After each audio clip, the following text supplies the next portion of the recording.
1929. Come on, Gatsby.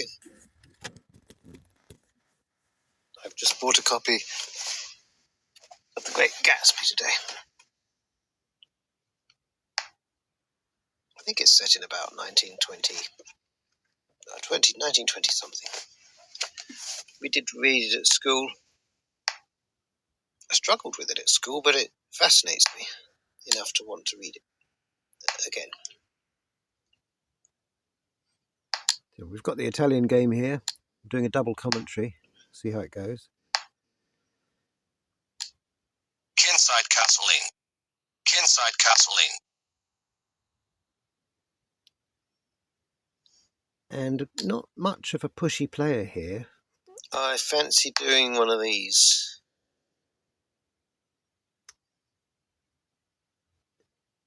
Yeah, I thought the bishops were going to end up coming out in a really odd way, and they certainly did. I'm getting weird. Yep. Getting really weird today. It certainly was. But that pawn queen ends up on that square. There's too many ifs. Yeah, that was something I was thinking. I'm just thinking of ways of skewering. I've got this funny idea I really would like to. Yeah, that's what I would like to do. It was the queen-bishop combination to skewer on the dark squares, but actually the reason I moved that other dark pawn forward was to somehow try to stop his knight from advancing.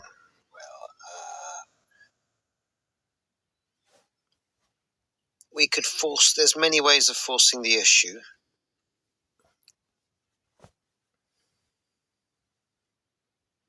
I was considering queen a4, but I thought if I go queen a4, I set myself up for pawn fork. Let's go here instead. Let's have him have that. Actually, then I don't. So I couldn't really escape the fact that he was going to take that, but I was able to recapture with the queen, so I didn't lose my structure. So in a way, that was pointless, that knight going there.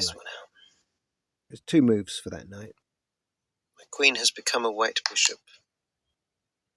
And that's something to remember, you know. I think it needs to protect that weak pawn there in a minute. When you lose a bishop, the weak pawn on the b file, when you lose a bishop, even in an exchange, always consider making the queen into a bishop of that colour. Always look at it as an idea. It may be wrong, but always look at it. What colour? That there. What colour's the queen on? For what I've got planned. Just opening up extra squares for the bishop. Bishops should be active. You should always have bishops looking at as many. Let's just make a hidey hole for the old. So he's beginning his advance now, and now he's going to try and mess up my structure by making me use that pawn in front of the king, or at the very least pin my queen. It's not a nice position to be in, so I decide I'm going to try and open up the board. And this is okay because it actually helps me. Hidey hole activated.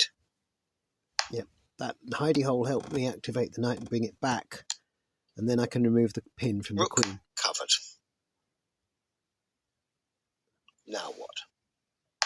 Yeah. I meant knight when I said rook there.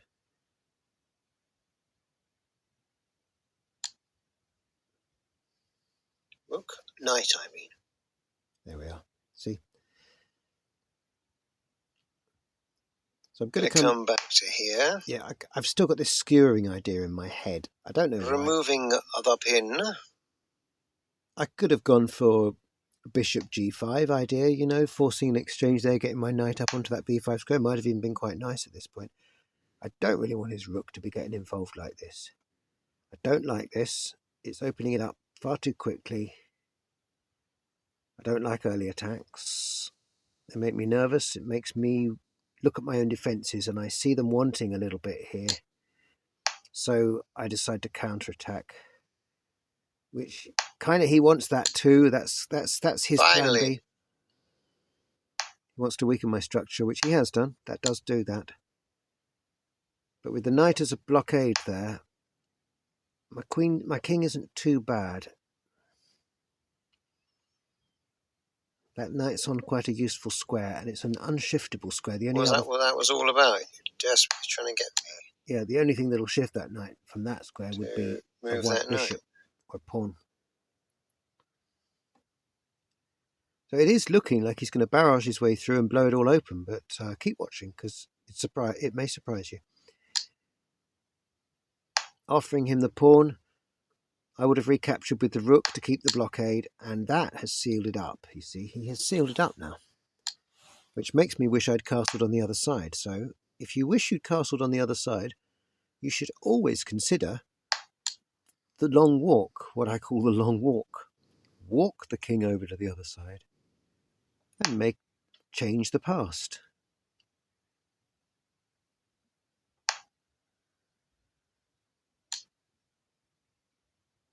That wasn't something I wanted to get involved with that knight exchange. To me, it just helps his bishop to advance, helps him to break through. I'm not breaking through any time at the moment soon, so I actually need to get this knight, either get it out of there or get it so I can recapture it without being too untidy. But I'm also thinking about getting this king across, so I wanted to start making this whole because I don't want him to be doing some weird checks. So I actually decided in the end that it was okay to open up that file if I could get my king across in time to cover this potentially quite weak pawn. Well, actually, there's two weak pawns. But luckily, his queen's on the wrong colour. You see, he could have put his queen on the opposite colour and really caused a problem for me, but he didn't think of that. You see, he wasn't thinking that same thing I mentioned. It'll come. His king will get onto the light squares eventually. But it's all a matter of timing, as a lot of chess is. It's getting my king over there in time. That's what you call the slow walk. You see, slow march. This pawn in front of my king, I can only cover it with the king and the rook now, and he's got two pieces on it. But if I put the rook there, how do I protect that rook as I march the king further away, further into safety? Not an easy thing to do. But once I cover it with the rook, which I'm about to do, it's the only option I have, like so, well, now I can't move that rook from that position, so I can't get the rooks onto those files where I want them. But because he was greedy, now I can. So that was silly. He should not have taken that pawn. That was absolutely his worst move in the whole game, taking that pawn. It got my rooks out, and now I've effectively castled queenside, or not castled, which actually works sometimes. It's given me time now, you see. That bought me time. That pawn bought me time. And it's not like he's going to start moving his passed pawn up, because that's right in line. And he loses the... He lost the bishop there, you see. He couldn't save that bishop. You win a pawn. And now look what's happening. I win a rook. And now I can start bringing them all over and getting really scary.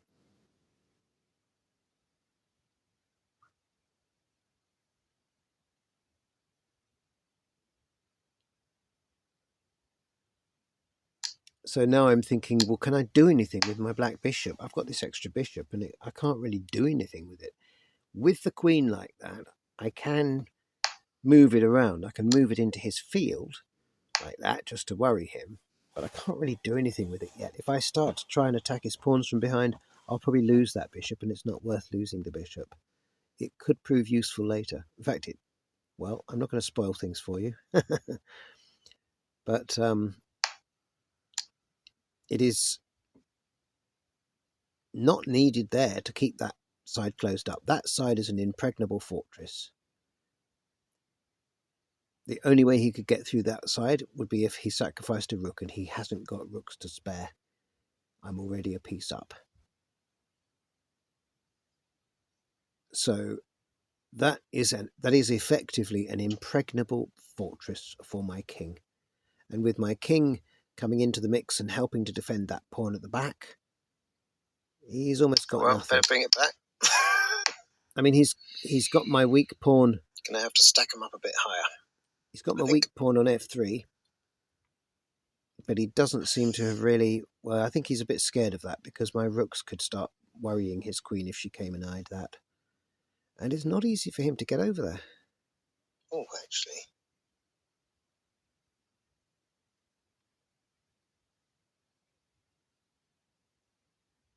His queen also being in front of his rooks, they're going to stack the wrong way. I'm stacking the right way, right? My rooks are in front of my queen, because I'm kind of coming around the corner and up with my rooks in front, and he's kind of coming across and down. I mean, my bishop's kind of out of the game. But they also have lost a bishop, really. So it's kind of... So now this is going to be too little. That's what I was planning. I totally missed that idea.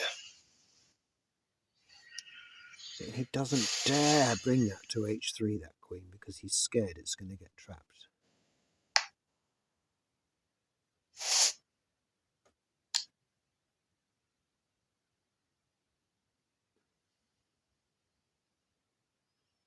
I mean, you must know that this is basically a winning position for white.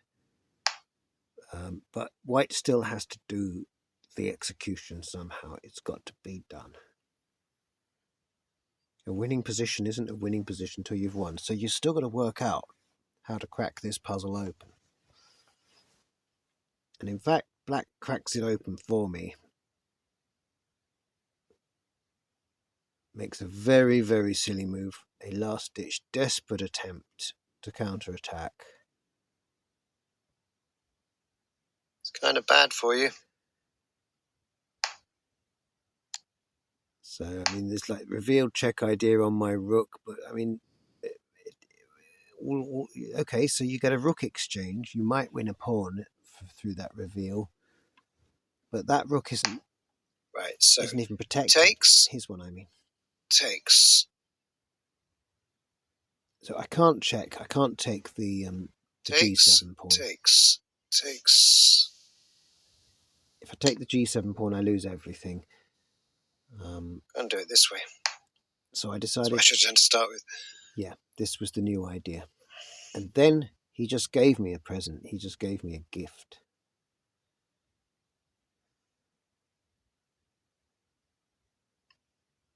He tried his little revealed attack idea, which quite honestly is a bit silly because I can then just take that rook, and he's sacrificed a rook for a breakthrough.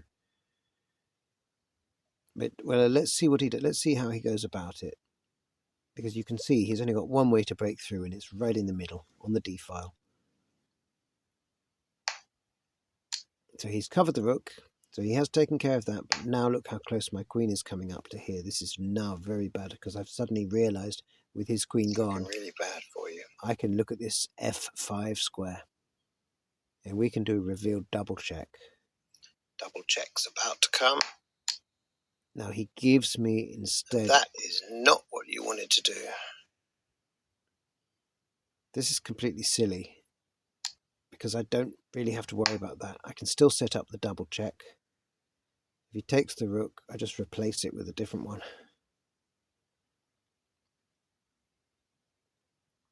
Yes, he's got the pawn move.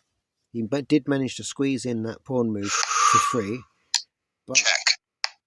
and then I decided against the double check and instead just go for a straight check, because then I can do this. If I tried to set up the double check, he could have sealed up my bishop inside its tomb there. Beautiful checkmate about to happen. And then I realised, of course, I also have this lovely checkmate. That was a really good game. Yeah, I know you want to rematch, but it's too late, my friend. It's after midnight. I would normally. Sorry. So we've done double talk for you.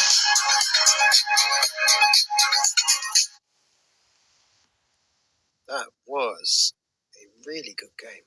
1936. So we did double talk for you, and I don't know if it works. Let me know in the comments below. Not many people watch these videos, but let me know what you think of the double commentary idea.